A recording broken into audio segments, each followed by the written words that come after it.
Nós temos hoje a palestra do nosso convidado, Gentil Nogueira de Sá Júnior, que ele é secretário nacional de Energia do Ministério de Minas e Energia. O Gentil é engenheiro mecânico, mas tem ênfase em produção e especialização em direito regulatório de energia, além de possuir especialização em análise de impacto regulatório. Possui mais de 20 anos de experiência no setor, dos quais 16 foram dedicados ao setor público, nas áreas de regulação, geração e fiscalização do setor elétrico. Tem atuação focada nos segmentos de geração, regulação, fiscalização e comercialização de energia elétrica. Participou da implementação dos principais aspectos do atual modelo de comercialização do setor elétrico brasileiro. Atualmente ocupa o cargo de secretário de Energia Elétrica do Ministério de Minas e Energia. Foi superintendente de fiscalização dos serviços de geração da ANEEL de maio de 19 a fevereiro de 23. Foi superintendente adjunto de regulação dos serviços de geração da ANEEL entre novembro e abril de 2016 a abril de 2019. Foi coordenador na Superintendência de Regulação Econômica e Estudos de Mercado e na Superintendência de Regulação dos Serviços de Geração da ANEEL, de janeiro de 2007 a outubro de 2016. Na iniciativa privada, ocupou o cargo na Alstom, Siemens, na área de fornecedores de equipamentos eletromecânicos, engenheiro e gerente de projetos de janeiro de 2002 a novembro de 2006. Então, o Gentil é uma pessoa de altíssimo gabarito, e por isso mesmo ele está numa das principais secretarias do Ministério de Minas e Energia, com um desempenho excepcional lá dentro. É uma pessoa benquista pelo setor elétrico como um todo, pelos agentes do setor elétrico, é muito procurado lá justamente por essa sua eficiência, sua maneira cordial de não vou cair na armadilha de fazer como o Nelson, dizer nessa maneira gentil de receber os outros, mas na maneira cordial e de alta capacidade, vontade, com determinação de resolver os problemas. Esse é o nosso palestrante de hoje, Gentil. Gentil, por favor, para suas considerações. Obrigado, Menel. Agradeço o convite aí da Academia Nacional de Engenharia. É um prazer imenso aqui estar com vocês. Um desafio muito grande também, assim, pelas pessoas que eu vejo aqui, alguns dos que estão com vasta experiência no setor, pessoas que foram e continuam sendo referências para a gente. Não quero citar todos, mas estou vendo aqui ex-diretor-geral da ANEEL, Gerson Kelman, o doutor Altino, que foi secretário de Planejamento Energético aqui no Ministério, alguns outros amigos também. Eu trabalhei muito com o Denir, com Júlia, na época da ANEEL. Paulo Gomes trabalhou no ONS, que fez um trabalho excepcional ao longo de muito tempo lá. Então, são diversas pessoas aqui com um currículo extenso, e é um desafio para mim compartilhar aqui o pouco que eu vejo do setor elétrico hoje, né, dos desafios do setor elétrico, compartilhar com vocês.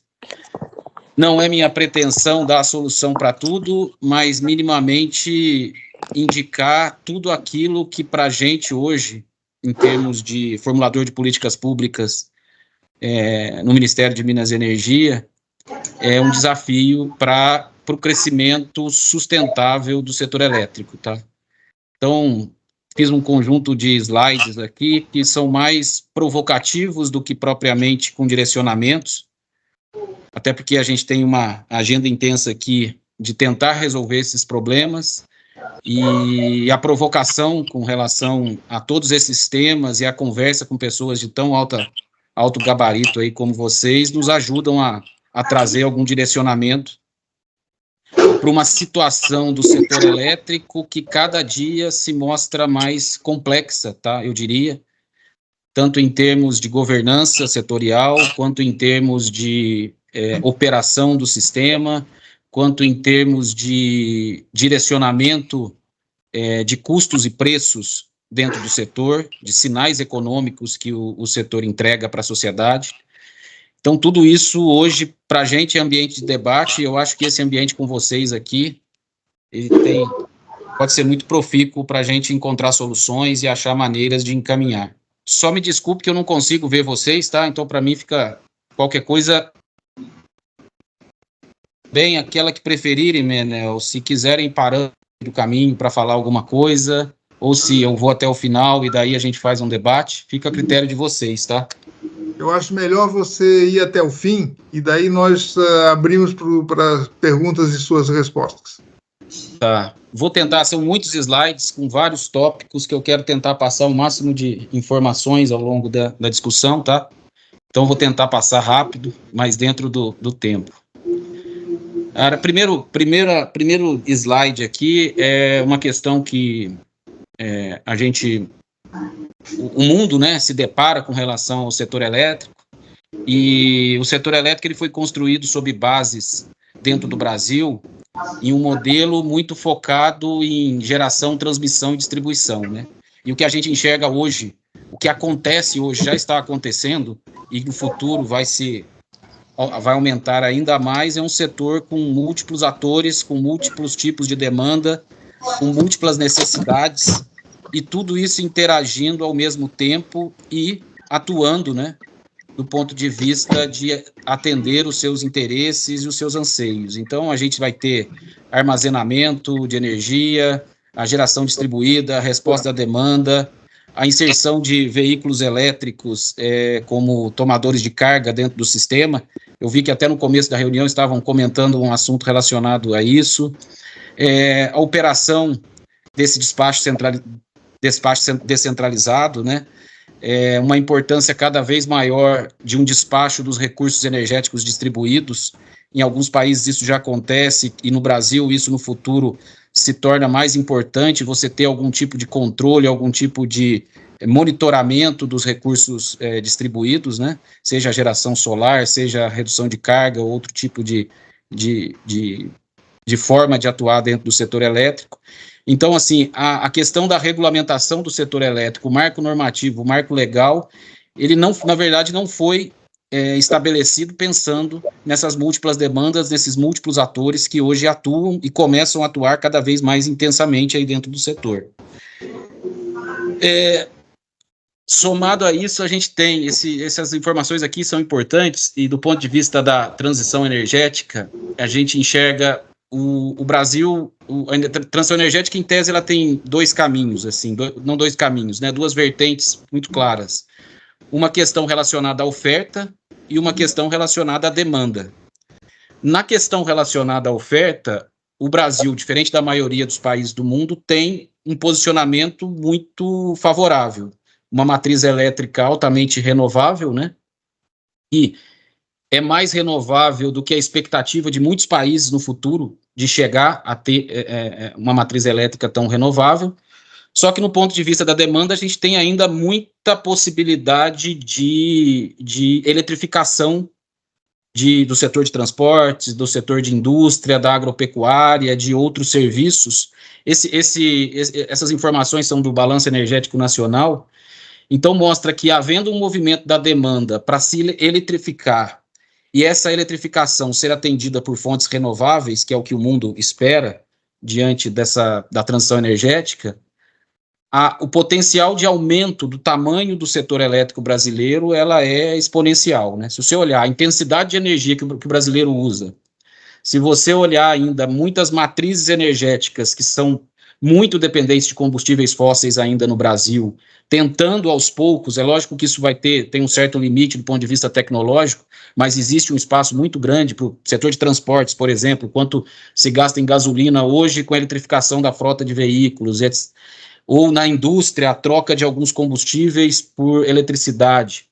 Isso tem um potencial de aumentar exponencialmente um setor que já é grande em termos de estrutura, né? Seja usinas de geração, que a gente tem usinas hidrelétricas, seja o setor de transmissão, que é um setor hoje com 180 mil quilômetros de linhas de transmissão e com potencial de aumentar muito mais caso essa demanda por energia cresça com a eletrificação maior dos outros setores. Então, você tem um ambiente de mudança do ponto de vista da estrutura total das instituições, dos atores que praticam, e uma mudança também significativa da demanda, com uma previsão de aumento de demanda grande, a depender da evolução dos outros setores energéticos, tá? Isso aqui é só um gráfico também do bem, que mostra o nosso uso da energia. Então, por exemplo, ainda 9% da gasolina, a gasolina responde por 9% da energia no Brasil, lenha, carvão, 8%. Então, assim, existe uma possibilidade muito grande de eletrificação, o que, eletrificando, demanda uma resposta muito rápida do setor de eletricidade para fazer frente a esse crescimento dessa demanda, tá? Aqui são só questões que sempre se colocam com relação ao futuro, né, da energia elétrica, e os temas aqui são basicamente a democratização, expansão do mercado livre. Mais para frente eu vou falar um pouco sobre esse assunto e como que a gente enxerga essa questão da expansão do mercado livre, da escolha do consumidor. A digitalização, né, ou seja, o usuário podendo atuar mais proativamente dentro do setor de energia elétrica. A descentralização, cada vez mais recursos energéticos distribuídos, isso no Brasil intensamente, acontecendo nos últimos anos, e a descarbonização, que é a utilização aí de energias renováveis, de fontes que emitem menos CO2 e outros poluentes no setor. Então, tudo isso aí demonstra o novo futuro de como o setor elétrico vai experimentar as mudanças, diria que nos próximos 10 anos. Muito diferente do que nós vivenciamos, possivelmente, nos últimos 15 ou 20 anos. E aqui é um tema que muitas vezes vem à tona nas discussões que a gente tem. Foi um tema importante no período de transição, muitas declarações e informações a respeito. Uma questão da governança institucional do setor, ou seja, a necessidade de o setor se mobilizar e se modificar de forma a ter uma governança mais adequada para esse movimento de mudanças que acontecem, né? O setor ele tem diversas instituições que atuam, a EPE, Ângela Livino está aqui na reunião, inclusive, representando, trabalha há muito tempo na EPE, uma técnica muito respeitada, fazendo planejamento. A gente tem o operador nacional do sistema, que opera todo esse sistema interligado, a ANEEL regulando, o Ministério de Minas e Energia fazendo políticas públicas, diversos comitês, Conselho Nacional de Política Energética, Conselho de Monitoramento, Conselho de Aprimoramento de Modelos Computacionais, que a gente está até no movimento de mudança desse modelo de governança da CEPAMP, e outros diversos comitês que são criados e foram criados ao longo do tempo, ao longo da história do setor elétrico, com o objetivo de buscar uma sinergia entre as instituições e um direcionamento único para que as instituições possam agir de forma coordenada para atingir o objetivo do setor. Também nos últimos anos, o que aconteceu, e aí, minha opinião, né, duas questões relevantes, existe um maior protagonismo do Congresso Nacional, e isso não é só no setor elétrico, isso se vê de forma geral na sociedade, um protagonismo maior do legislativo dentro das políticas públicas. Basta ver o orçamento e demais questões que o parlamento cada vez consegue se apropriar e trabalhar dentro dessas políticas. Isso não foi diferente no setor elétrico, acabou acontecendo. Muitas leis recentes com detalhes técnicos, talvez inoportunos para uma discussão dentro de um ambiente legal, que seriam mais próprios da regulação. E esse movimento, na minha opinião, aconteceu muitas vezes por esse protagonismo que o Congresso Nacional teve ao longo dos últimos anos, e também por espaços que foram deixados pelas instituições, potencialmente em razão desse grande número de instituições e das diferentes tarefas que cada uma ocupa, que foram, de certa forma, apropriados. Isso, é lógico, tem os seus benefícios, o Congresso Nacional tem a legitimidade, sua forma de atuar, mas ele tira um pouco o que sempre foi o cerne do setor elétrico brasileiro, que foram discussões mais técnicas, em ambientes mais relacionados a pessoas que atuam diretamente no setor e que vêm construindo esse setor, e mudou esse tipo de discussão para outros fóruns. Na verdade, não adianta, acho, a gente querer mudar o que está em curso, né? A gente tem que se adaptar a essas mudanças, saber buscar dialogar com essas mudanças, buscar entender esses processos e tentar fazer as mudanças necessárias que o setor precisa, independente de como essas questões estão sendo, em que fóruns essas questões estão sendo conduzidas. Fato é que existe, sim, uma dificuldade maior, eu diria, do ponto de vista institucional, hoje, a promover mudanças significativas do que existia há 15, 20 anos atrás, dentro do setor elétrico. Também contribui para isso o grande número de atores que hoje atuam no setor elétrico, né? A gente estava falando de geradores, algumas distribuidoras, transmissores no passado, e hoje o conjunto de atores que atuam com os diversos interesses legítimos que cada um tem dentro do seu objetivo, né, é muito maior. E as dificuldades de se encontrar soluções que sejam unânimes é bastante complicada no ambiente atual que a gente vive. Essa é uma questão que, assim, acho que precede todas as outras em termos de dificuldade, porque o ambiente de governança é aquele que propicia as mudanças que as pessoas tanto desejam, né, e que o próprio setor vem ao longo do tempo discutindo. Não me parece que esse tipo de situação seja diferente em outros setores de infraestrutura, tá? Pelo menos o que se ouve é que os outros setores também têm esse tipo de mudança de governança que vem cada vez mais impondo desafio aos gestores públicos, principalmente, na forma de conduzir as políticas de cada pasta. Então, esse tema do arranjo institucional, acho que ele é importante, o debate de como modificar, de como ele pode trazer melhorias para o setor.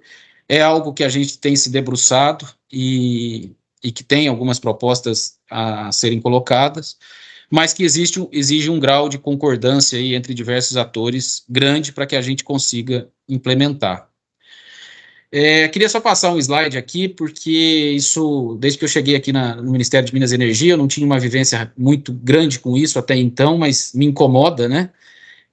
Como a gente alcançou, o setor elétrico que a gente alcançou hoje, que tem que ser louvado por todos, tem que ser enaltecido pela grandeza que ele ponto de vista de interligação, de capacidade de transportar energia de um lado para o outro, e de capacidade de ter fontes renováveis muito antes que outros países pretendem ter, mas você chegar em 2023 e ainda ter pessoas não universalizadas, né? Ou seja, famílias que ainda não dispõem de energia elétrica. E não dispor de energia elétrica é não dispor de nada. A pessoa não pode se conectar com o mundo, ela não pode ter um mínimo de dignidade humana para crescer e ter sua família e ter seus descendentes podendo prosperar na vida e ter outros horizontes que muitas vezes os pais não puderam ter. Então, assim, de certa forma, um desalento se você entender que chegamos em 2023 ainda com 400 mil famílias não atendidas com energia elétrica, e esse é um desafio, isso não pode continuar nos próximos anos, é um dos trabalhos que a gente quer, ao longo dos próximos 3, 4 anos, acabar, com essa falta de energia elétrica. E isso é muito difícil, a gente está falando de lugares de muito difícil acesso, onde a incapacidade de chegar com sistemas de rede, então as soluções são outras que, por sorte, também estão aparecendo ao mesmo tempo que a gente tem esse desafio, mas com custos altíssimos. A gente fala de atender uma família custa 40, 50 mil reais. Mas acho que isso é um legado que as pessoas que trabalham no setor elétrico têm que ter em mente, de que esse serviço não pode deixar de ser 100% universalizado. Tá? Outra questão, muitas pessoas aqui entendem muito mais do que eu a operação do sistema elétrico, mas é algo que, na nossa visão, tem se tornado crítico e vai se tornar mais crítico ainda nos próximos anos. É algo que, quando você olha os números e projeções, você se assusta, tá? E como que esse setor tem se modificado, e aí, especialmente pela dinâmica da construção da matriz ao longo dos anos. E esse aqui é um gráfico que mostra a rampa, né, que a gente tem que fazer no setor muitas vezes ao dia, ou seja, você ter que ligar 28 GB em 3 horas é um desafio imenso para o operador. E a gente vai ver ali na frente que esse número tende a aumentar, mas já é um desafio agora isso. E, por sorte, o Brasil tem a tecnologia mais adequada para fazer isso.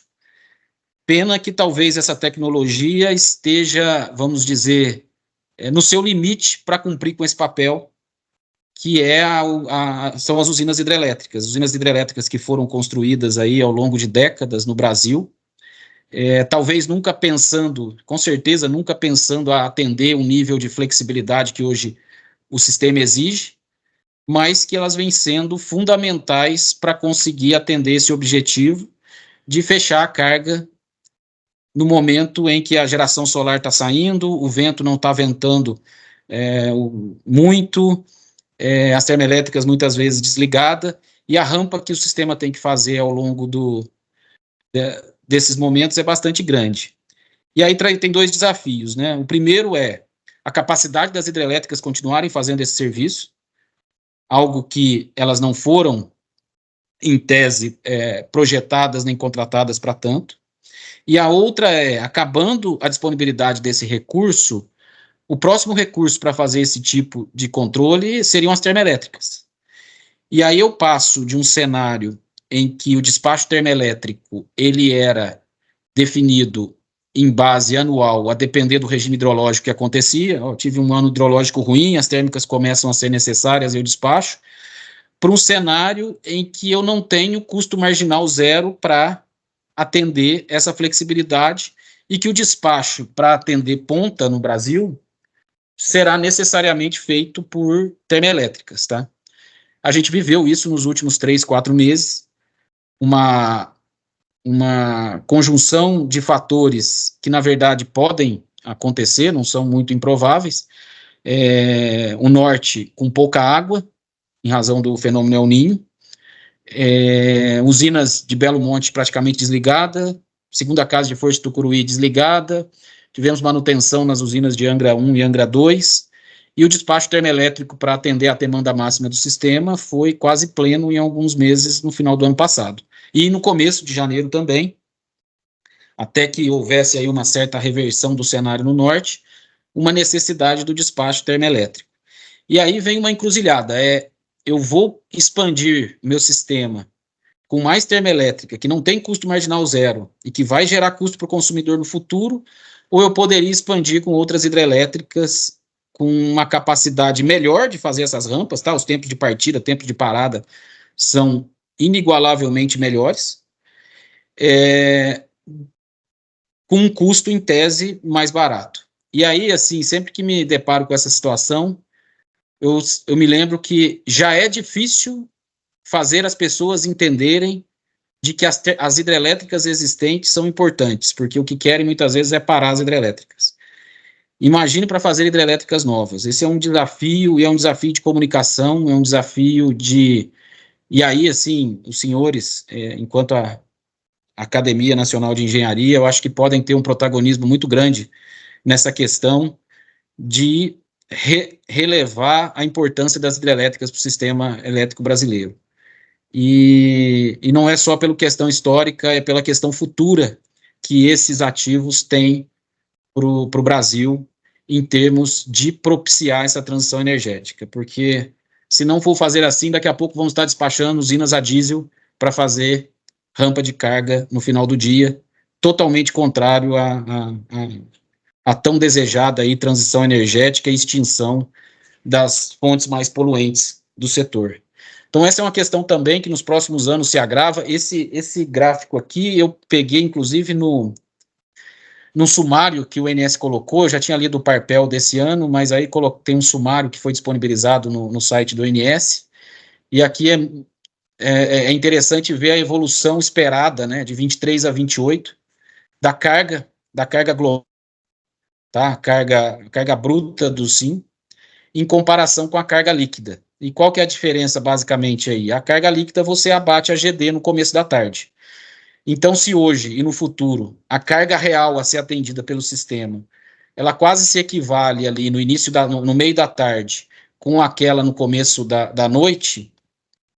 Em termos de carga líquida, é completamente ao contrário. Ou seja, a carga líquida em 2028 ela vai ser menor do que a carga líquida em 2023, pelo abatimento da carga em função da inserção das fontes, principalmente a solar, micro e mini geração distribuída, tem crescido fortemente no Brasil nos últimos anos. E aí fica o desafio do operador para alocar a geração despachável ou a geração controlável dentro do espaço que lhe sobra no meio do dia e a otimização desse recurso no começo da noite, que é onde, de fato, ela passa a ter importância. Isso é uma mudança drástica com relação ao modelo de otimização que sempre teve presente no setor elétrico, né? No passado, eu olhava anualmente, agora eu estou olhando dia a dia, e tem muitos dias que não adianta nem otimizar o setor, ou horas do dia não vai adiantar nem otimizar o setor, porque toda a geração compulsória que o setor tem, hidrelétrica, eólica, solar, geração mínima de hidrelétrica, geração termoelétrica compulsória, o somatório desses recursos, ele já é maior que a carga. Então não sobra nada para eu ficar controlando o nível de reservatório, vou guardar água aqui, vou usar água mais ali, porque naquele momento do dia eu vou estar simplesmente gerenciando excesso de oferta. Enquanto no final, na transição do período da noite, eu vou ter que estar mobilizando de forma mais rápida possível esses recursos para fim de conseguir atender o encontro entre demanda e oferta de energia no Brasil. Eu recomendo demais ler esse papel do ONS, esse último que foi publicado. Ali mostra de forma muito evidente os desafios do ponto de vista elétrico, principalmente, que o operador vai enfrentar ao longo dos próximos anos. E próximos anos ano que vem, o próximo, 26, é médio prazo, tá? Não é tão longo prazo. E isso é algo que a gente vai precisar aprender a lidar, basicamente, com o carro andando. Outro assunto aqui que é importante também, e aí ele já meio que se acopla ao assunto de tarifa, que é um assunto também delicado do setor elétrico, densidade energética, consumo mensal por unidade consumidora. E você observa no Brasil uma diferença gritante, e essa diferença está associada às questões econômicas, né, entre o Nordeste e o Norte brasileiro, com relação às demais regiões. E isso, em certa medida, ela vai em sentido contrário às tarifas que são praticadas nesses locais. Então, assim, você tem o Norte e o Nordeste com a densidade, você tem um Brasil com uma densidade energética baixa ainda, com a possibilidade de ter um consumo per capita muito maior, e as regiões Norte e Nordeste, onde as tarifas são maiores, você tem uma densidade ainda menor. Por exemplo, no Nordeste, menos da metade do que a gente tem no sul do Brasil. E essa é a evolução, e aqui um gráfico que mostra as tarifas no Brasil, né, só para ver o que aconteceu em termos de revolução tarifária, o que cresceu ao longo do tempo, encargos setoriais, o grande vilão do aumento tarifário nos últimos anos, por vários motivos, muitas políticas públicas incluídas nos encargos setoriais, muita alocação ineficiente de custos que não foram devidamente distribuídos dentro das parcelas que deveriam compor esses custos, que são colocados dentro dos encargos setoriais. Então, isso mostra aí o que, basicamente, apertou nossa tarifa ao longo dos últimos anos. E aqui, voltando, né, fazendo a separação do custo de energia, Norte, Centro-Oeste, Nordeste, com menor densidade energética e o maior custo de energia, aí separado por tipo de distribuição de custos. E aí você pode tirar muitos aprendizados desses números, né? Por exemplo, a distribuição de energia no Norte e Nordeste com valores muito acima dos outros estados. Várias razões para explicar, mas basicamente os estados do Sul, Sudeste, Centro-Oeste, eles já tiveram um nível de investimento nas redes de distribuição ao longo do tempo amortizado, e hoje exige um nível de investimentos menor na área de distribuição, e muitas áreas do Norte e Nordeste, que foram muitas privatizadas, né? Principalmente daquele processo da Eletrobras se desfazer de muitos ativos de distribuição ao longo dos últimos 10 anos. Dentro desse processo, muitas distribuidoras foram trocadas e passaram a ter um nível de investimento mais alto.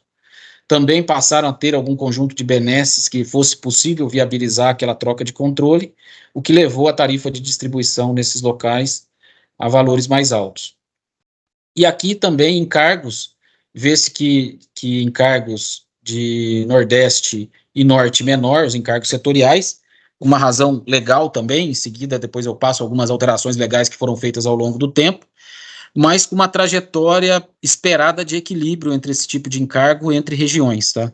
Isso num determinado momento foi feita uma modificação e existe hoje uma trajetória que até 2030 esses encargos fiquem equalizados. Só que isso traz um problema, eu equalizando o encargo, em tese eu tenho que aumentar no Norte e Nordeste e diminuir no Centro-Oeste, Sudeste e Sul o valor base disso, né? Sem contar o crescimento que ele já tem normal, esperado pelo crescimento dos subsídios, e ainda uma parcela de distribuição que não vai sair rapidamente dessa base de remuneração dessas distribuidoras. Então, em regiões do Brasil onde a capacidade de pagamento é muito baixa. Esse gráfico é interessante, que ele mostra, né, a renda média domiciliar comprometida com energia, aí eu estou falando de tarifa, né, das distribuidoras, e aí você vê claramente as regiões Norte e Nordeste sendo altamente impactadas. Assim, você considerar que, em média, uma família vai gastar 7, 8% da sua renda em energia elétrica, fora muitas outras obrigações que ela tem, com serviços públicos, aluguel e etc., é inconcebível. Assim, do ponto de vista de sustentabilidade do pagamento dessa tarifa de energia elétrica, você começa a entrar já num ambiente em que a chance de haver uma perda com relação à arrecadação, ela vai se tornando muito grande.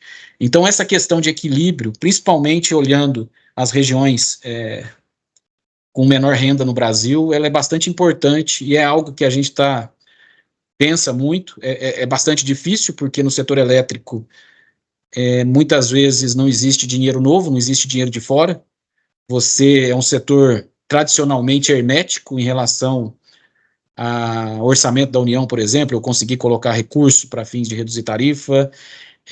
Geralmente o que se trabalhou ao longo do tempo foram alocações intertemporais, tirar dinheiro do futuro para jogar para o presente para reduzir tarifa, ou alocação intersegmento, de reduzir de um segmento para atender outro segmento. Eu reduzo o consumidor industrial, eu aumento a tarifa do regulado. Eu aumento a tarifa do regulado de determinada condição para o lado. Então, os movimentos mais naturais sempre foram esses, e é um setor que qualquer mudança de eficiência, que é o que de fato traria mais, no longo prazo, redução de tarifa, na verdade, os efeitos muitas vezes ficam mais restritos ao longo prazo, né? A utilização melhor dos recursos, uma contratação melhor da transmissão, uma contratação melhor da geração, uma transição dos contratos de geração. A gente tem muitos contratos caros que são contratos legados do setor, que poderiam ser substituídos, mas tudo isso leva tempo a ser consolidado e o efeito tarifário para os consumidores, ele acaba sendo demorado. Só para colocar algumas questões que ao longo do tempo, né, trouxeram custos adicionais, e aí principalmente ao setor regulado, não vou passar uma por uma, mas um conjunto de leis e medidas provisórias com diversas alterações, diversas trocas de dinheiro no tempo, diversas trocas intertemporais, intrasetoriais, que foram ao longo do tempo sendo incluídas nas tarifas, né, principalmente dos consumidores regulados. E uma questão que deu um certo alívio, senão a situação em termos tarifários seria pior, a questão de diluição de recursos do PIS/COFINS, que ao longo dos últimos anos foi utilizada intensamente pelas distribuidoras para conter aumentos tarifários expressivos. E aí, assim, esse tipo de utilização financeira de recursos para bater tarifa, ele tem um efeito indesejado, né? Eu tenho um custo, o setor elétrico ele tem um custo a ser pago, esse custo é rateado por um consumo, então eu tenho a tarifa base que é esse consumo. Se eu vou num ano e coloco um financeiro, simplesmente aloco um financeiro para reduzir a tarifa, ele tem um efeito só naquele ano. No ano seguinte, desaparece o efeito financeiro e reaparece aquela divisão do custo total pela tarifa. E isso leva a um aumento tarifário no ano seguinte, que muitas vezes eu não tenho financeiro para fazer frente àquele aumento. Então, e a utilização desses financeiros sem uma lógica de redução estrutural de custos, ela traz prejuízos. Vou dar só um exemplo, né? A gente tem uma discussão hoje da possível quitação de duas contas, elas estão aqui em alguma dessas leis, que é a conta escassez hídrica e a conta Covid, tá? Duas contas assumidas por situações diferentes, mas situações de estresse do setor, 2020 por conta da redução do mercado na conta Covid, 2021 por conta da escassez hídrica e do despacho e contratação térmica que tiveram que ser feitos. Essas contratações, os custos dela foram distribuídos ao longo do tempo em forma de empréstimos que foram feitos. Esses empréstimos têm um custo, e um custo alto para esse empréstimo. Então, por um lado, o setor elétrico tem uma obrigação contraída de pagamento de empréstimos com juros. Por outro lado, a desestatização da Eletrobras trouxe recursos adicionais a serem aportados na conta CDE, um crédito que os consumidores têm direito ao longo do tempo, e esse crédito vai até 2047. Só que o custo, o que eu ganho pela manutenção desse crédito é muito inferior ao custo que eu tenho para pagar a conta Covid e a conta escassez. Ou seja, eu utilizar esse recurso para abater uma dívida cara que eu tenho é uma medida estrutural porque ela tira esse custo ao longo do tempo todo. Eu simplesmente pegar esse dinheiro e fazer um financeiro no ano seguinte aparece porque a conta Covid e a conta escassez no ano seguinte tem que ser paga. Então, essas questões que ao longo do tempo foram se inserindo dentro das tarifas dos consumidores e a forma de apropriar os benefícios, por exemplo, esse benefício do PIS/COFINS, acabou não sendo talvez a mais adequada do ponto de vista de redução estrutural de tarifas, né? Aqui é uma questão que as pessoas, sempre um assunto que é muito debatido no setor elétrico é a abertura de mercado, né? A potencial migração para o mercado livre dos consumidores, e o que existe, na verdade, na nossa opinião, assim, é lógico que todo mundo quer que os consumidores sejam livres e que possam eles escolher o seu fornecedor de energia, é indiscutível que isso é benéfico, é indiscutível que essa contratação, ela pode trazer benefício do ponto de vista de eficiência, mas a gente tem um dilema muito grande. Se tem algo no setor elétrico que é a pedra fundamental do que sempre se discutiu, é o respeito aos contratos. Ninguém no setor elétrico é um palavrão você falar que vai romper contratos. E nós fizemos muitos contratos ao longo dos tempos, contratos de longo prazo, contratos que foram importantes e que são importantes à manutenção do sistema, só que esses contratos ficaram suportados pelo conjunto de consumidores regulados, que era um consumo muito grande, um consumo muito maior do que o Mercado Livre, e o Mercado Livre foi aos poucos aumentando, chegando hoje quase a 50-50 a relação entre o consumo do livre e o regulado, né, um pouco abaixo disso. Mas o legado ficou com o regulado. E, ao mesmo tempo, surgiram novas fontes de energia mais baratas, eólica e solar, sendo recursos hoje marginalmente mais baratos que os demais recursos. Você consegue contratar usina solar, usina eólica a preços bem competitivos, só que quem conseguiu acessar isso foram só os consumidores livres. Os consumidores regulados tinham que entrar em leilão, contratava alguma coisa, mas ficava suportando ainda os custos legados do contrato do livre. E aí com dois efeitos. Primeiro, o custo médio dele é maior, porque ele ficou com o contrato legado e tem que carregar esse contrato até o fim.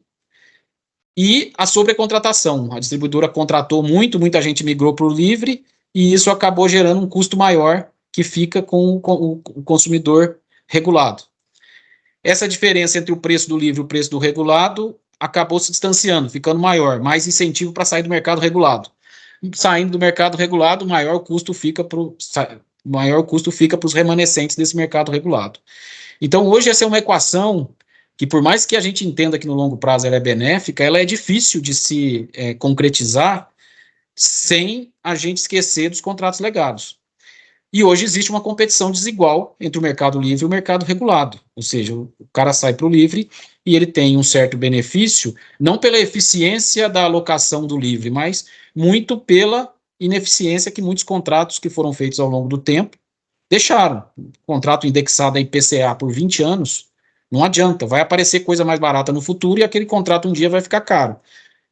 Então, esse é um dilema bastante grande que o setor já enfrenta há alguns anos, e é algo que precisa ser destravado, uma forma de a gente realocar isso e buscar uma maior aderência entre os custos do mercado livre e os custos do mercado regulado, propiciando a possibilidade de sim a pessoa sair do mercado regulado, mas desde que essa competição entre os mercados fique igual. Existe uma tendência natural de um mercado livre trazer consumidores, muito também pela organização que ele tem, né? É um setor que consegue se organizar de forma melhor, conseguir aí os seus interesses sejam legitimados, e dessa forma conseguir o maior nível de consumidores migrando, deixando muita gente no regulado. E aí a micro mini GD, aquele painelzinho que muita gente tem em casa, no fundo também não passa, sim, não querendo minimizar, mas uma saída para o mercado livre que muitas pessoas acabaram tendo que fazer. E aí a gente está tirando a classe média, que tem condições de ir para o micro mini GD, o grande consumidor, o consumidor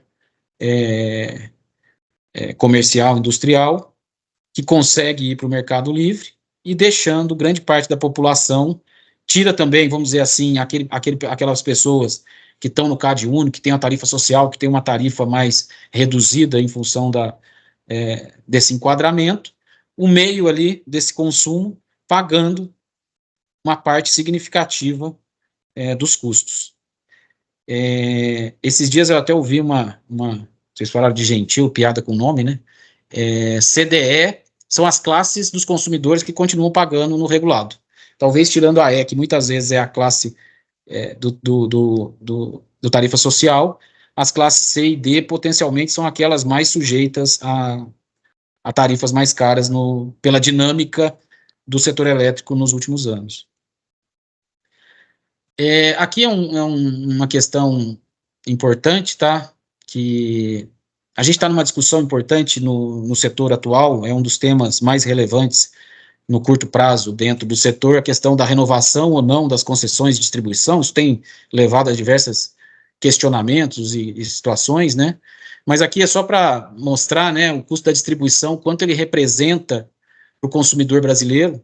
Em geral, menos de 30% da tarifa final, isso é o valor médio, separando todas as outras rubricas, e é o que menos cresceu, né, ao longo dos últimos anos. Então, tudo aquilo que as pessoas de fato enxergam, que as pessoas conseguem ter alguma relação dentro do setor elétrico, é principalmente o setor de distribuição.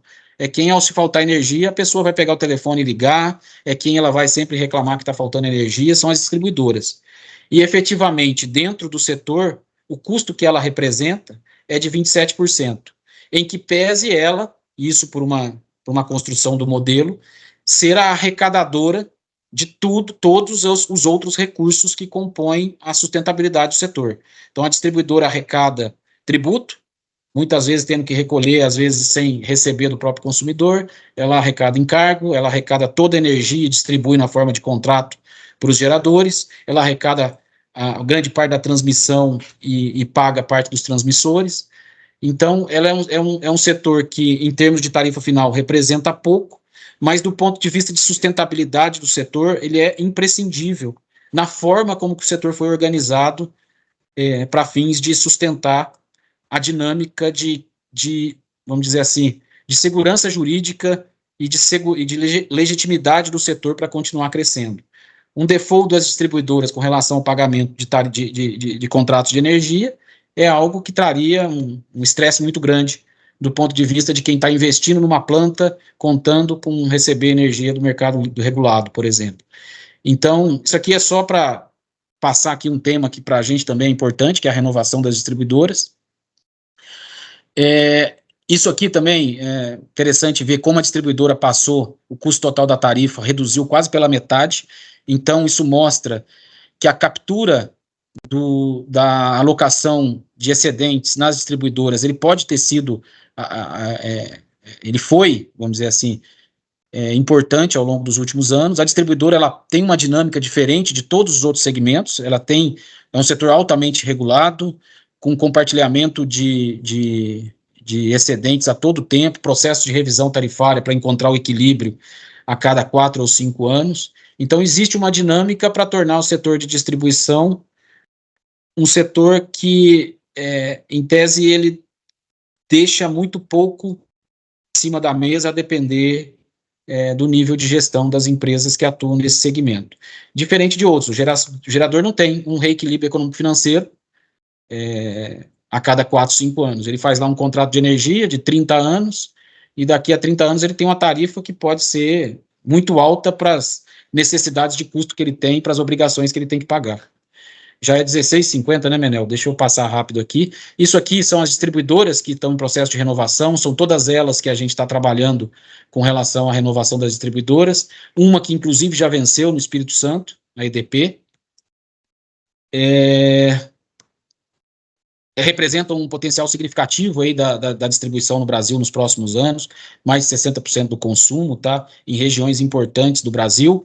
Basicamente, são as distribuidoras que não passaram ali por um processo de desestatização no final da década, que passaram por um processo de desestatização no final da década de 90, e que hoje vencem os prazos da concessão que foi outorgada na época dessa desestatização, e que pleiteiam a renovação ou uma nova licitação para contratar novas distribuidoras nesse sentido. Um outro tema importante para a gente também é o fim dos contratos de termoelétricas, tá? As térmicas, elas exercem um papel fundamental no setor ainda, são indispensáveis, e a gente passa por um momento de transição dos contratos dessas térmicas. Muitas contratadas ali antes de 2010, muitas contratadas no começo dos anos 2000, no programa prioritário de termoeletricidade, outras contratadas perto de 2010 em seguida, e aí contratos de 15, 20 anos que estão findando, e essas térmicas estão ficando sem saída. No mercado livre elas não têm nenhuma condição de continuar, e o mercado regulado hoje tem certa dificuldade em recepcionar esses custos. São térmicas caras, a gente está falando de térmica do PPT vencendo esse ano, com custo acima de 350, 400 reais por megawatt-hora. Mas são térmicas que, se eu perguntar para o ONS, você precisa dessa térmica, eles vão ser categóricos em dizer que é importante a manutenção dessa térmica no sistema. Então, esse é um outro ponto também que é bastante urgente da nossa parte, em permitir e achar uma solução para essa descontratação termoelétrica. Eu acho que não vai ter como conseguir achar uma solução, mas os leilões de energia, talvez, os próximos leilões de capacidade, para atender a demanda, talvez seja uma saída para os contratos dessas térmicas nos próximos 6 anos. Transmissão, né, nem preciso falar aí quanto o Brasil está investindo em transmissão ao longo dos últimos anos, em especial no último ano, 2 leilões exitosos com grandes troncos de transmissão, interligando ainda mais um país que já é altamente interligado. A gente acha que já fez um grande dever de casa do ponto de vista de interligação, as gerações que nos precederam aqui em construir esse maravilhoso sistema interligado, mas a necessidade de investimento em transmissão, principalmente nesse cenário de transição energética, é cada vez mais evidente, e independente de múltiplos fatores com relação a onde a matriz vai ser colocada, se é mais eólica no Nordeste ou solar, o fato é que cada vez mais essas linhas de transmissão são importantes para transportar energia entre as diversas regiões do Brasil. Foram quase 50 bilhões ano passado, vai ter um leilão em março aí com mais interligações, a gente está até dentro quase do limite da capacidade do Brasil do ponto de vista industrial para esses sistemas de transmissão, mas é uma política pública que a gente entende acertada do ponto de vista de poder circular e poder colocar recursos cada vez mais baratos dentro do sistema, recursos de geração. A abertura do mercado, não vou passar de novo aqui, mas essas são como são feitas, como que está, a participação por mercado, por estado. Você vê que tem estados que mais de 50% da energia já está no mercado livre, Minas Gerais, por exemplo, e outros estados, principalmente Norte e Nordeste, com uma participação pequena, então, portanto, com um potencial muito grande ainda de migração para o mercado livre. O mercado livre é indiscutivelmente um futuro, e a questão não é se a gente vai, é como a gente chegar nesse futuro do mercado livre, e não se a gente vai chegar ou não, é como a gente vai se adaptar para transacionar esse ambiente de custos que a gente tem do passado para esse novo ambiente de abertura de mercado, do que propriamente querer ou não discutir a importância do mercado livre.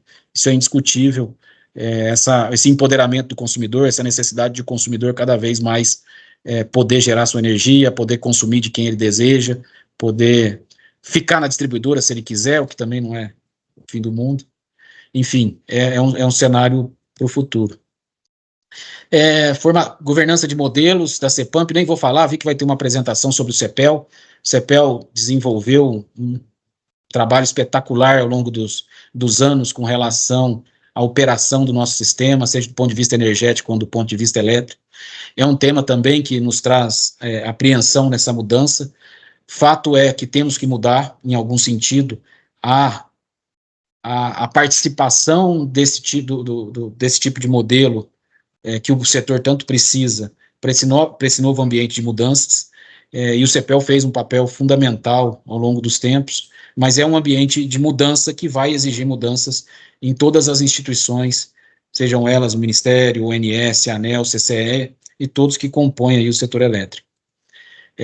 Só para falar também, a desestatização da Eletrobras trouxe muitos recursos para fins de revitalização de recursos hídricos, e também do setor da Amazônia Legal, tá? Para descarbonização da Amazônia Legal, da ordem de 8 bilhões ao longo de 10 anos, é algo importante que fica na nossa agenda, tentar usufruir desses recursos da melhor maneira possível, para que a gente possa melhorar as condições do setor, tá?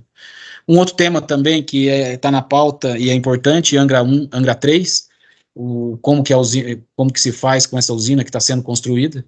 É um dilema, e é um dilema interessante porque muitos de vocês trabalhavam já no setor em 2010, 2009, na época em que foi decidido aí retomar Angra, na época que foi decidido construir Belo Monte, na época que muitas decisões difíceis foram tomadas, mas que eram decisões necessárias na época. É muito fácil falar hoje, eu tenho eólica e tenho solar, mas para quem viveu 2008, 2009, em que se fazia um leilão e só aparecia usina óleo diesel, usina óleo combustível, ter a coragem, a determinação de construir Belo Monte, de retomar Angra 3 e colocar no sistema em detrimento de outras fontes que não eram, ninguém queria na época contratar usina óleo diesel, usina óleo combustível, tinha uma certa já mudança no setor. As hidrelétricas já passavam por dificuldades, as PCHs, do ponto de vista ambiental, tinham muita dificuldade de ser construídas já a partir daquela época. Fato é que o setor mudou de uma falta de oferta no passado para talvez um excesso de oferta. Hoje eu tenho muitos projetos solares, muitos projetos eólicos, não tenho rede para absorver tantos projetos dessas fontes, mas foram tomadas decisões no passado que têm que ser respeitadas com relação à construção de empreendimentos que são importantes do ponto de vista de atendimento, que são importantes do ponto de vista de expansão, você olhando a crescente capacidade do nosso setor elétrico ao longo dos anos, mas é um desafio muito grande endereçar tarifas tão elevadas como essa. A gente está falando aqui de tarifa de Angra de R$ 726, quando você consegue contratar eólica e solar a 150. É muito difícil fundamentar, mas a gente chegou até aqui, não foi por uma foto, foi um filme que aconteceu, e isso tem que ser respeitado, tem que ser colocado em pauta na discussão com relação a esses projetos. Belo Monte, porque também, do ponto de vista de Belo Monte, existe uma certa discussão com relação à utilização do Belo Monte, o hidrograma de Belo Monte, se tira mais água da usina para passar mais água na Volta Grande, retirando uma capacidade de geração imensa de Belo Monte. Então, agora, tudo aquilo foi dentro de um contexto decidido em uma época em que as condições eram outras, e que acho que o principal papel nosso aqui também é respeitar e entender o contexto de tudo isso e tentar achar uma saída que seja, do ponto de vista para todos, né, tanto do vista do consumidor que vai pagar, tanto do ponto de vista do empreendedor que esteve lá, tanto do ponto de vista da indústria que se mobilizou para aquilo, para achar algo que seja adequado, que seja aderente, que atenda a todos os interesses aí com relação a esses temas. Me desculpa, acho que eu passei, né, Nel, um pouco do meu tempo. Gentil, eu sou um péssimo controlador do tempo, mas as informações suas estavam tão interessantes que você podia continuar falando para nós, mas eu não queria frustrar os nossos participantes de fazerem as perguntas que essa massa de informações que você prestou para nós, ela merece. Eu, antes de passar para os nossos acadêmicos, eu gostaria de registrar aqui que hoje nós temos aqui 52 pessoas na reunião. O Nelson tem a impressão que, se não é o recorde, está muito próximo disso, né? Mas eu gostaria de dizer que o convite foi expandido, digamos assim, e nós temos representantes aqui do FASE, como o Carlos Evangelista, o Ademar Cury, temos representantes de associações, como o Daniel Pina, Abel, o Paulo Sem, que estão também nos ouvindo e nos vendo aqui, participando da nossa reunião. Então, eu gostaria de começar com o Altino, que está com a mão levantada. Altino, por favor. Bom, eu teria muita coisa a falar, mas eu vou sintetizar o que eu quero dizer, porque temos outras pessoas que querem comentar. Primeiro, eu quero elogiar a palestra feita pelo Gentil. Eu realmente fiquei muito feliz de ver, tá certo? E estou vendo que o Gentil é um rapaz assim jovem, tá entendendo? Poucos cabelos brancos, mas com uma experiência, um conhecimento que ele demonstrou aqui muito bom. E vejo que ele é uma pessoa, tá certo? Como secretário, eu fui secretário do Ministério também, que é a geração nova que está surgindo, tá certo? E isso dá uma alegria a nós todos, porque eu sou da geração dos velhos dinossauros. Então, estou sendo substituído por pessoas com essa competência. Você tocou em todos os pontos importantes. E eu confesso que eu fiquei assim um pouco assustado com essa situação que o setor elétrico está neste momento. E quero fazer o seguinte comentário. Aqueles que se lembram de cálculo infinitesimal, os engenheiros que estudaram muito essas coisas, existe o valor da função no ponto. Existe a variação, que é a derivada, para onde a gente vai. Eu acho que a situação, que hoje já é crítica, o que você colocou aqui, a operação do sistema, com consequência na confiabilidade, tá certo? Energética, elétrica, a questão da tarifa de energia elétrica vai subir assustadoramente para quem ficar no mercado regulado, tá certo? Então, todas essas questões que estão existindo neste momento, na minha opinião, vão se agravar. Essa situação do mercado livre, veja, o mundo funciona a partir de sinais econômicos. Então, veja, mais ou menos 40% do mercado é residencial, pequeno comércio, pequena indústria. Eles são incentivados para colocar os painéis fotovoltaicos nas suas instalações, nas suas edificações. Então, é o seguinte, o consumidor vai produzir a sua energia. Isso vai agravar essa situação do mercado regulado e das concessionárias. Eu fico vendo algumas coisas que foram ditas aí que causam uma preocupação. Você vê, as térmicas a combustíveis fósseis, o ONS está dizendo que precisa, até entendo que precisa. Como é que o Brasil vai renovar geração térmica neste ano e ficar produzindo energia elétrica a partir de combustíveis fósseis até 2050? Como é que nós vamos encarar o mundo que está numa mudança de sair dos combustíveis fósseis? Então, coisa desse tipo, eu estou achando que vai piorar. Então, digamos, veja, você tocou em todos os pontos importantes. E o desafio do setor elétrico brasileiro é impressionante. Eu não estou vendo como é que a gente vai encontrar um caminho para resolver isso. Acho que é inevitável a segurança energética do sistema diminuir, a tarifa de energia elétrica subir de uma maneira...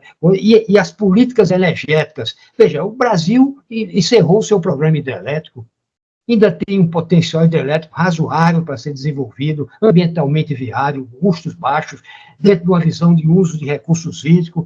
Quer dizer, então, veja que nós estamos na contramão do que está acontecendo no mundo. O Brasil é o país que devia liderar, tá certo, a saída dos combustíveis fósseis, o nosso setor energético, que é o maior laboratório do mundo, nós estamos na contramão. o Congresso incentivando a construção de térmicas a carvão, mineral, incentivando botar térmicas a gás lá no norte do Brasil, tá certo? Com todas essas repercussões em cima da tarifa. Então, veja, sua apresentação foi muito boa. Mostrou com muita clareza todas as questões e desafios do setor elétrico. E a impressão que me deu é que a situação já é grave nesse momento e vai se agravar rapidamente nesses itens que eu acabei de dizer. Então, parabéns mais uma vez, e acho que esse tema é um tema que, na minha opinião, não se esgota, viu, Mendel? Não se esgota só numa reunião só. Esse tema que foi trazido aqui, esses desafios do setor elétrico, eu acho que a academia deveria ter uma participação, debater essas questões, naquilo que puder contribuir, porque a situação que nós estamos vivendo é uma situação do setor elétrico preocupante para todos nós. Acabamos de assistir uma apresentação que mostra a situação grave que nós estamos e que vai se agravar com o tempo. Desculpe, eu talvez falei mais do que devia, mas eu queria fazer esse desabafo. E cumprimento mais uma vez a brilhante palestra que foi feita pelo Gentil. E parabéns pela sua competência, tocou em todos os pontos relevantes, com um poder de síntese muito, muito grande. Obrigado.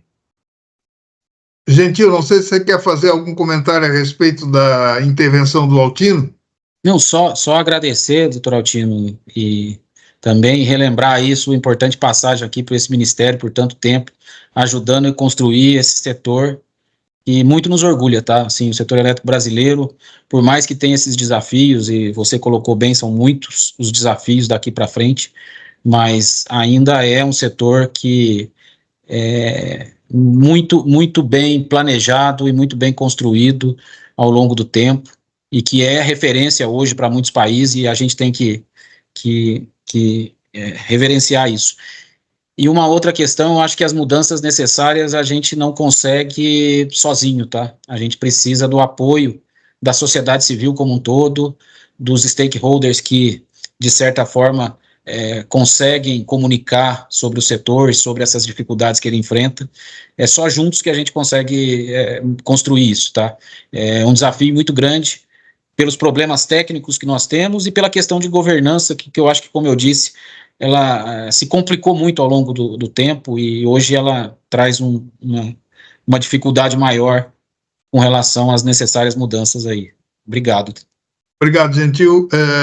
Eu tenho vários inscritos aqui, mas eu queria registrar a presença do presidente da COGEN, Newton Duarte, meu amigo Newton Duarte, e do seu fiel escudeiro, Caio, está também presente conosco. Muito obrigado pela presença de vocês.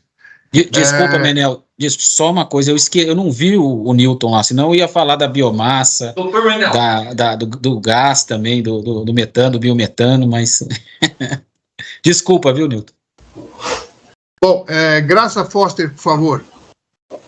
Boa tarde, Mário Menel, boa tarde a todas as senhoras e senhores, saudações ao secretário Gentil Nogueira.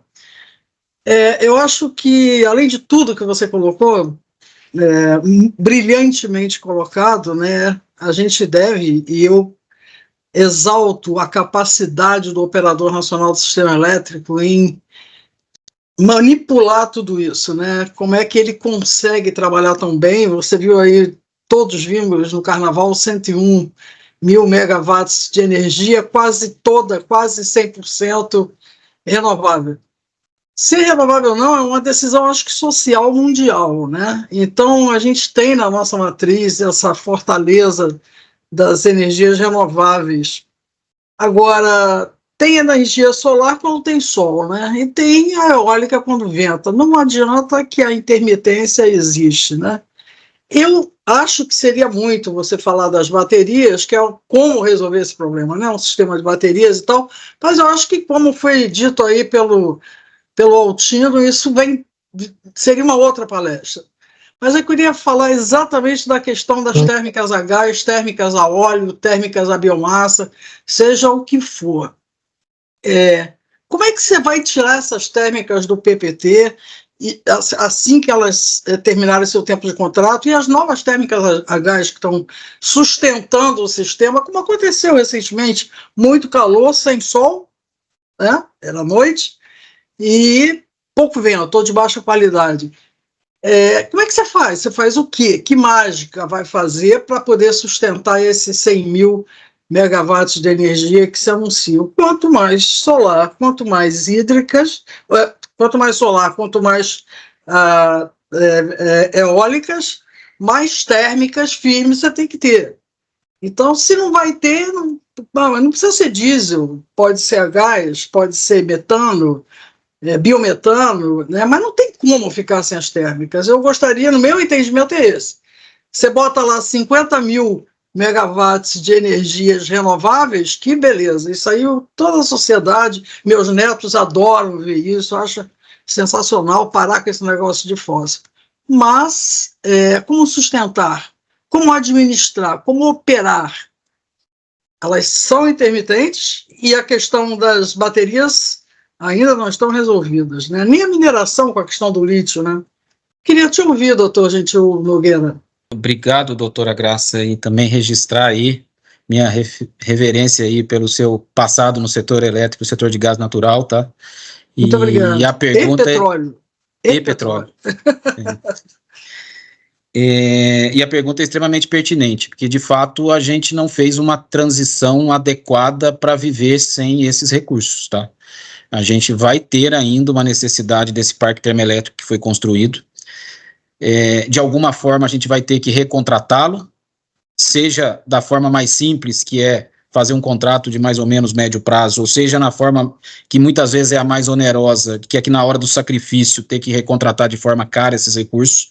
A gente sempre contrata, não adianta falar que vai sair de graça, mas a gente vai precisar ainda desses recursos. E ainda tem uma outra questão que é o que é mais caro do ponto de vista unitário, que é o óleo, né, óleo diesel e eventualmente biodiesel ou outro recurso, ele é mais flexível do que o gás natural, que muitas vezes eu tenho um unit commitment maior, eu tenho uma necessidade de ficar ligado à térmica por mais tempo, eu tenho uma rampa maior. Então o recurso com custo unitário mais caro, ela às vezes ela não é a melhor é a hidrelétrica, mas ela é o segundo recurso melhor quando eu olho e vejo o gás natural, por questões técnicas de equipamento do que a gente tem no Brasil, por questões da integração entre o setor de gás natural e o setor elétrico, que é uma questão que nunca foi bem resolvida. Cada um tem um certo interesse, um quer flexibilidade, o outro quer inflexibilidade. Mas, assim, do ponto de vista prático, no curto e médio prazo, não dá para pensar em disponibilizar e não ter essas térmicas para o atendimento do nosso sistema. A gente viveu isso em 2023, tá? Quando a gente não tem o norte gerando, Belo Monte, Tucuruí, a demanda máxima, onda de calor muito alta, a demanda máxima muito alta, ali da noite o INS vai precisar de recurso. O recurso com custo marginal zero está esgotado, que as hidrelétricas elas não conseguem fazer mais rampa, pelas questões ambientais e etc. que ela já tem. Então, a necessidade dessas fontes no médio prazo, ela é indiscutível.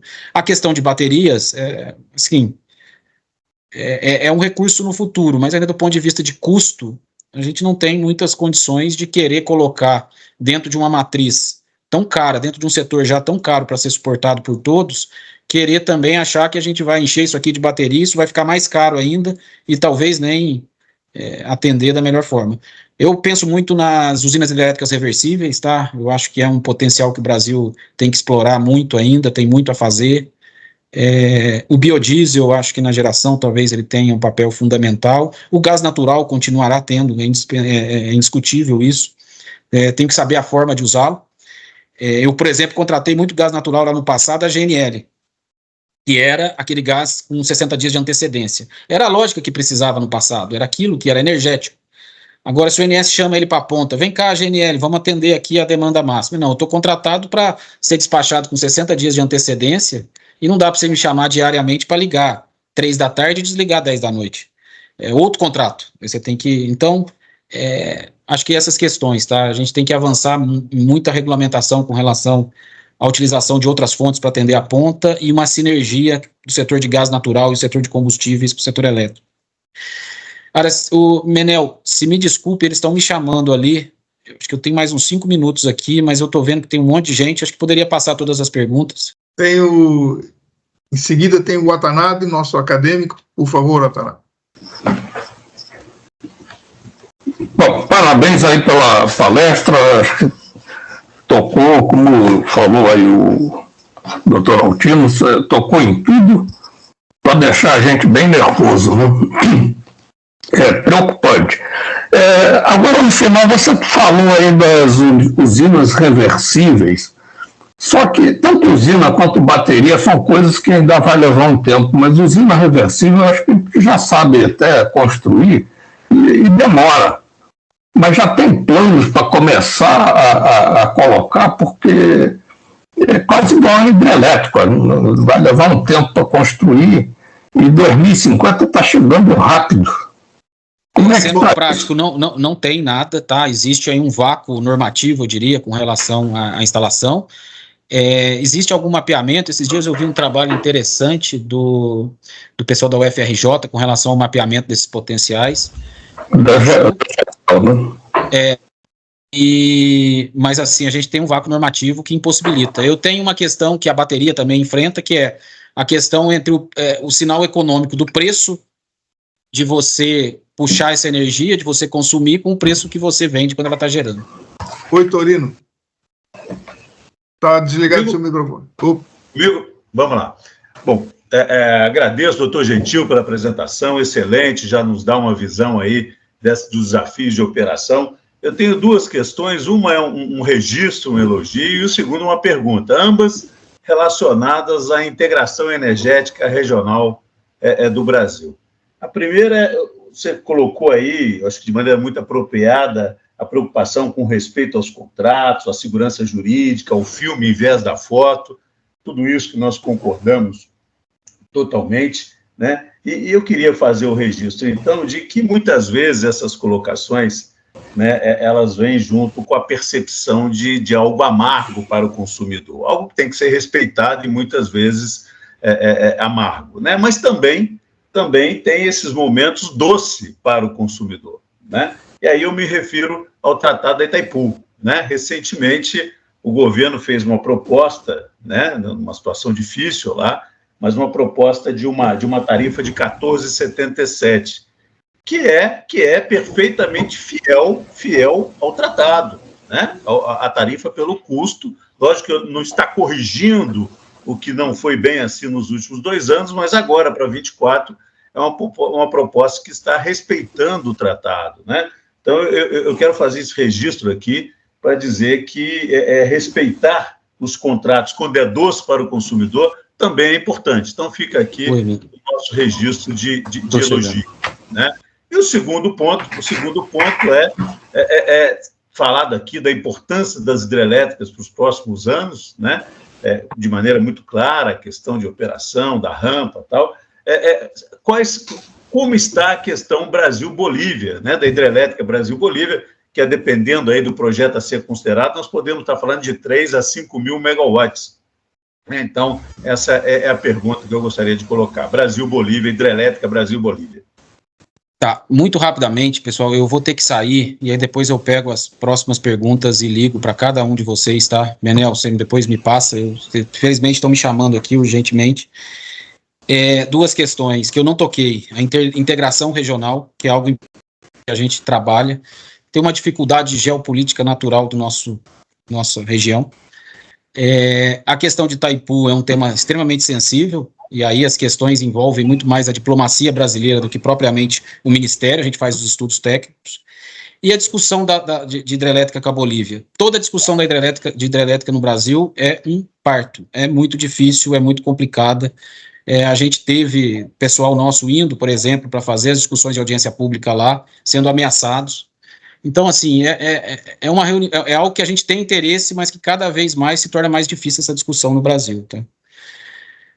Doutor Menel e demais, eu peço desculpas, eu vou ter que subir aqui, e depois eu pego as perguntas dos demais. Eu vi que alguns levantaram a mão, queria muito ouvir as perguntas, doutor Gelson Kelma, Pietro, o Torino já falou, o Albert, mas eu vou ter que realmente subir, e aí depois eu pego com o Menel, e falo diretamente com essas pessoas. Pode deixar que eu te mando, eu tenho 5 perguntas aqui, eu te mando todas as 5, eu quero te agradecer, eu vi aqui que você está sendo chamado, Muito obrigado pela tua disponibilidade, pelo seu tempo, e Obrigado agradeço se você pudesse responder a essas pessoas que ainda querem fazer pergunta para você, tal o interesse que despertou a sua apresentação, Gentil. Muito obrigado mais uma vez. Obrigado, pessoal. Um abraço, bom dia.